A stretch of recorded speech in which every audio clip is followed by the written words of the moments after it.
Video में हम car AC में जो ट्रिप करने का फंक्शन दिया जाता है उसे डिस्कस करने वाले हैं कि कार एसी ट्रिप क्यों होता है, कैसे ट्रिप होता है, कौन से ऐसे सेंसर्स हैं जिनकी रीडिंग के बुनियाद पर ECM ये डिसाइड करता है कि कार एसी को ट्रिप होना चाहिए, और अगर कार एसी बार बार ट्रिप होने लगे तब कहाँ मसले होते हैं, और अगर कार एसी ट्रिप हो ही ना तब क्या मसला होता है गाड़ी में। इसके अलावा अगर ट्रिप होने के बाद एसी अगर वापस ऑटोमेटिकली ऑन हो ही ना तो इस सिचुएशन में किस जगह मसला होता है एसी सिस्टम में, ये सब डिस्कस करेंगे आज की इस वीडियो में। तो आइए शुरू करते हैं।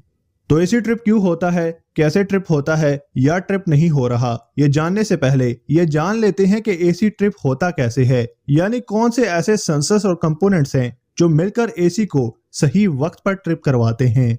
तो जो कार एसी है इसे जब ऑन किया जाता है तो एसी कंप्रेसर पर इलेक्ट्रिकल सिग्नल जाता है और मैग्नेटिक फील्ड बनती है। मैग्नेटिक फील्ड की वजह से एसी क्लच एंगेज हो जाता है और यूं एसी सिस्टम में रेफ्रिजरेंट की सर्कुलेशन शुरू हो जाती है और एसी वेंट से ठंडी हवा आती है। लेकिन एसी कंप्रेसर के अंदर कुछ इस तरह के पिस्टन्स लगे होते हैं जो एसी गैस को कंप्रेस करके आगे कंडेंसर की तरफ भेजता है। तो मिसाल के तौर पर आप एक लॉन्ग रूट पर ड्राइव कर रहे हैं और आपने एसी कंटिन्यूसली ऑन रखा हुआ है और एसी कंप्रेसर मुसलसल चली जा रहा है, तो एसी कंप्रेसर हीट अप होने लगेगा जिसकी वजह से एसी कंप्रेसर डैमेज हो सकता है, यानी एसी कंप्रेसर की रबल सील्स लीक हो सकती हैं और ऐसे एसी कंप्रेसर की लाइफ कम हो जाती है। इसके अलावा अगर एसी कंप्रेसर मुसलसल चलता रहेगा तब जो कूलिंग कॉइल है उसका टेम्परेचर 1 सेल्सियस से नीचे यानी 0 सेल्सियस पर आ जाएगा और 0 सेल्सियस पर बर्फ जमती है। तो अगर कूलिंग कॉइल में बर्फ जमने की वजह से कूलिंग कॉइल कुछ देर के लिए चोक हो जाती है तो रेफ्रिजरेंट के सर्कुलेशन रुकने की वजह से सारा प्रेशर एसी कंप्रेसर पर जाएगा। तो इन सब मसलों से बचने के लिए एसी में ऑटो ट्रिप का फंक्शन दिया जाता है, यानी एसी कंप्रेसर को बंद कर दिया जाता है। अब एसी किट या ECM को कैसे पता चलेगा कि एसी को कब चलाना है और कब ट्रिप करवाना है, तो इसके लिए 3 सेंसर्स का डाटा लिया जाता है जिसमें ECT सेंसर यानी engine coolant temperature sensor, AC refrigerant high pressure switch या सेंसर और एवापोरेटर या कूलिंग कॉइल के साथ लगे थर्मोस्टेट सेंसर, ये तीनों सेंसर शामिल है एसी को ऑटो ट्रिप करवाने के लिए। तो पहले ECT सेंसर की बात करते हैं। तो अगर एसी ऑन करने पर इंजन हीट अप हो रहा है तब ECT सेंसर की रीडिंग के मुताबिक एसी को ट्रिप कर दिया जाएगा। नेक्स्ट है AC refrigerant high pressure switch. High pressure switch AC के हाई प्रेशर लाइन पर लगा होता है जिसका काम एसी गैस का प्रेशर मेजर करके एसी किट या ECM को सिग्नल भेजना होता है।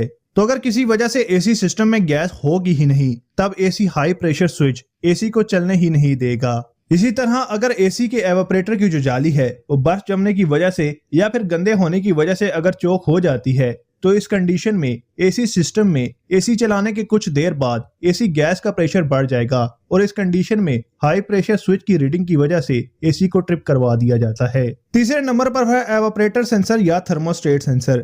थर्मोस्टेट सेंसर का काम होता है एवापोरेटर का टेम्परेचर एसी किट या ECM को बताना।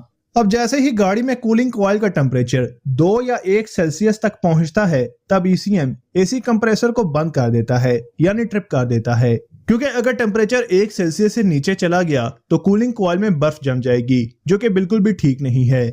और जैसे ही कूलिंग कॉइल का टेम्परेचर वापस 3 सेल्सियस तक पहुंचता है तब ECM एसी कंप्रेसर को फिर से ऑन कर देता है और यह सिलसिला यूं ही 1 सेल्सियस से 3 सेल्सियस टेम्परेचर के दौरान चलता रहता है।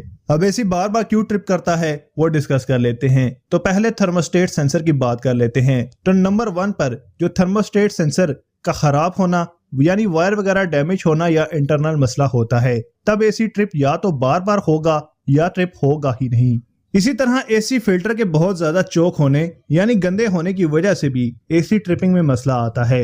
इसके अलावा एसी के ना ट्रिप करने की एक बहुत बड़ी वजह यह भी है और वो है कि अगर जो हीटर कॉइल का कंपार्टमेंट है वो लूज या डैमेज होने की वजह से गर्म हवा एसी के कूलिंग कंपार्टमेंट में अगर आएगी तो एसी कूलिंग कॉइल का टेम्परेचर 3 सेल्सियस से नीचे आएगा ही नहीं और कंप्रेसर मुसलसल चलता रहेगा। दूसरे नंबर पर एसी के बार बार ट्रिप करने की जो सबसे बड़ी वजह बनती है वो है AC refrigerant high pressure switch. अगर आपके पास एसी ट्रिप से रिलेटेड मसला आता है तो सबसे पहले आपने गाड़ी के एसी सिस्टम को स्कैन करना है। अगर उसमें कोड है रेफ्रिजरेंट प्रेशर सेंसर वगैरह का तो उसके मुताबिक काम करें। अदरवाइज एसी सिस्टम में गैस का प्रेशर चेक करें। अगर ज्यादा या कम गैस होगी तब भी एसी बार बार ट्रिप करेगा। एसी सिस्टम में गैस के प्रेशर को मेजर करने के लिए रेफ्रिजरेंट हाई प्रेशर स्विच जिम्मेदार होता है। तो अगर रेफ्रिजरेंट स्विच के खराब होगा तब या तो एसी चलेगा नहीं या बार बार ट्रिप करेगा।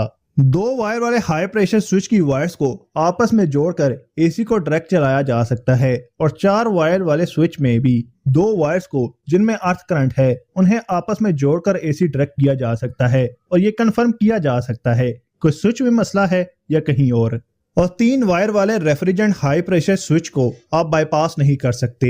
Next, engine coolant temperature sensor. अगर गाड़ी किसी भी वजह से हीट अप हो रही है तो इस सिचुएशन में एसी का ट्रिप करना नॉर्मल है, लेकिन अगर ईसीटी सेंसर रॉन्ग रीडिंग देगा ईसीएम को तब उस कंडीशन में एसी बार बार ट्रिप करने लगेगा। इस कंडीशन में आप स्कैनर लगाकर ईसीटी सेंसर का टेम्परेचर और गाड़ी के कूलेंट पाइप को हाथ लगाकर या कोई भी टेम्परेचर मीटर इस्तेमाल